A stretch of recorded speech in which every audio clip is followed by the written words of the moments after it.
Hello, నేను మీ సిఎస్రావు.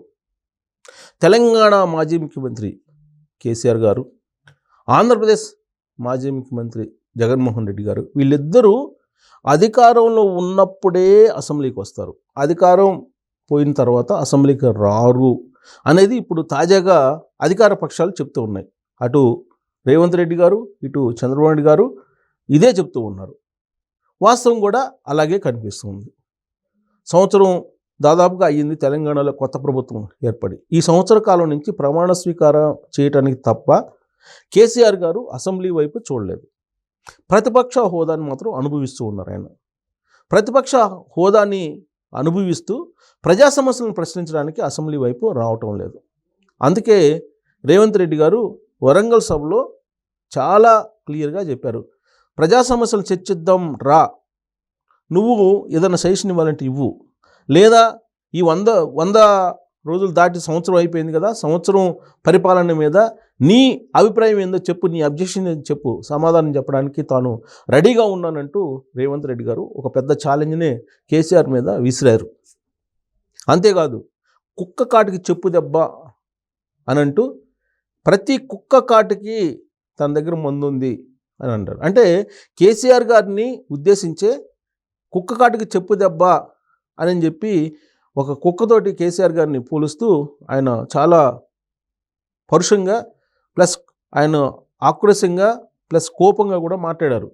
ఎందుకనంటే రేవంత్ రెడ్డి గారి ప్రభుత్వాన్ని దించేయడానికి ఆయన ఫామ్ హౌస్లో ప్రయత్నాలు చేస్తున్నారనేది రేవంత్ రెడ్డి గారి యొక్క అభిప్రాయం.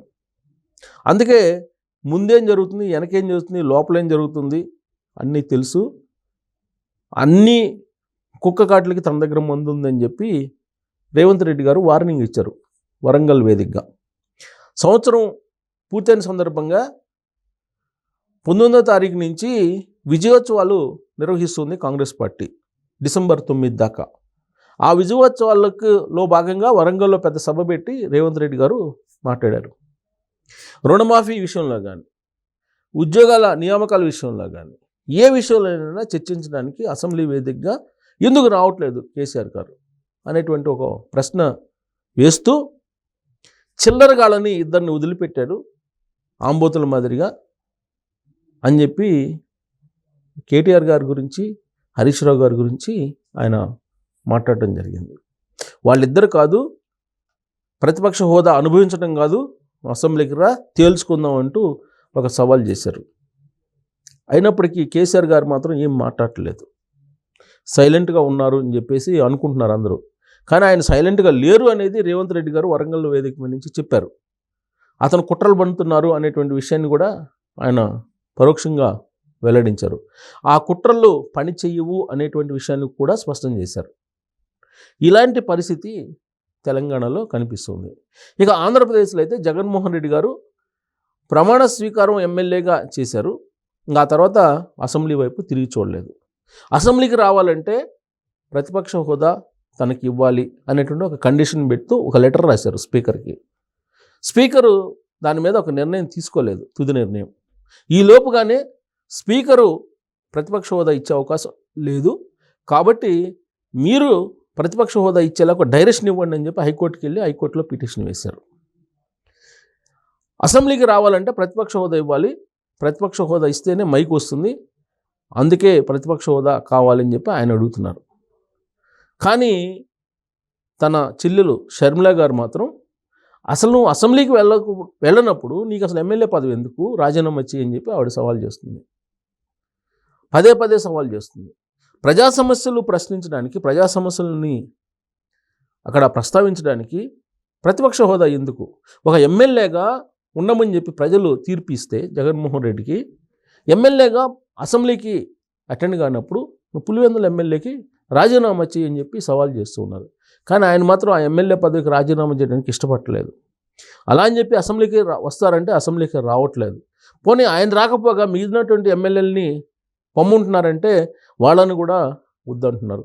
పోనీ అసలు ఈ ప్రభుత్వం నచ్చలేదు, ఈ ప్రభుత్వం అణిచివేత ధోరణితో వ్యవహరిస్తుంది కాబట్టి ఈ ప్రభుత్వంలో ప్రజాస్వామ్యం లేదు అనుకుంటే కనుక జగన్మోహన్ రెడ్డి మరి మండలిలో వైఎస్ఆర్ కాంగ్రెస్ పార్టీ సభ్యుల్ని గైర్హాజరు కమ్మని చెప్పాలిగా, బట్ మండలిలో మాత్రం అటెండ్ కమ్మని చెప్తున్నారు.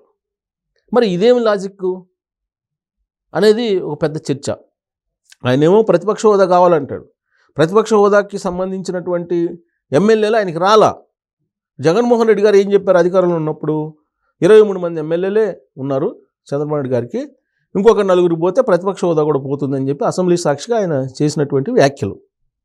అందుకే 4 తీసేసుకున్నారు. ఎవరెవరిని?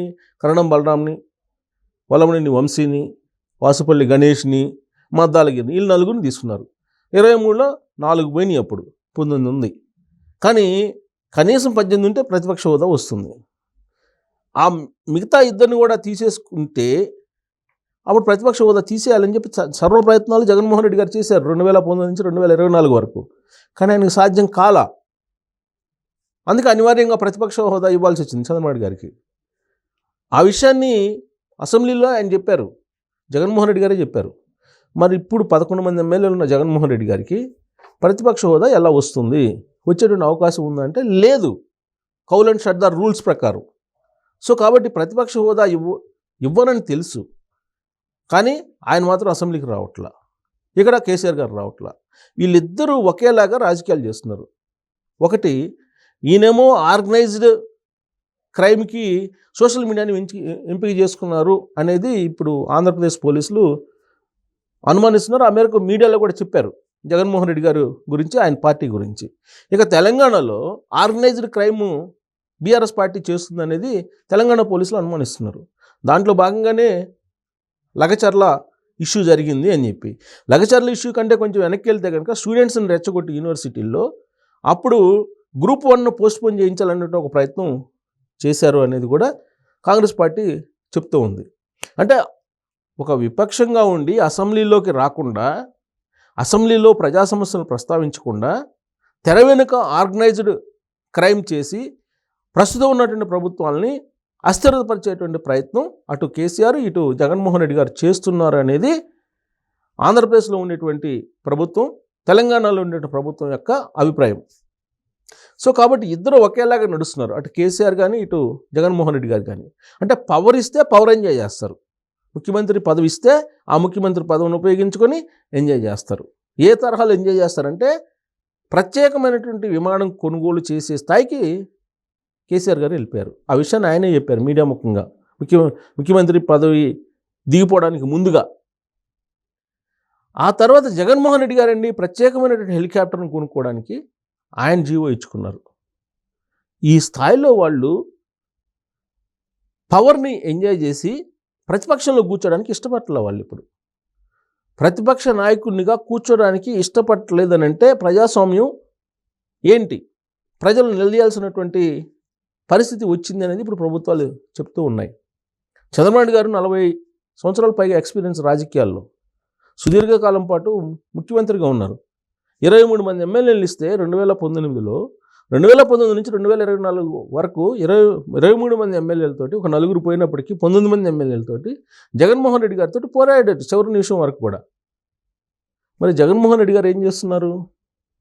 మొదటి నుంచి కూడా ఆయన ప్రజల్ని తిరస్కరిస్తున్నారు అని అనుకోవాలి. వాస్తవంగా చెప్పాలంటే ప్రజలు ఇచ్చినటువంటి తీర్పు 11 మంది, ఆ 11 మందితోటి అసెంబ్లీకి రావాలి, కానీ ఆయన రాకుండా వెళ్ళిపోతున్నారు. ఇక ప్రతిపక్ష హోదా, ప్రతిపక్షంలో కూర్చోమని చెప్పి పోరాడమని చెప్పి తెలంగాణ సమాజం చెప్తే కేసీఆర్ గారికి అసలు ప్రతిపక్ష హోదాని ఆయన తీసుకొని ఎంజాయ్ చేస్తూ ఆ పవర్స్ని ఫామ్ హౌస్లో కూర్చున్నారు.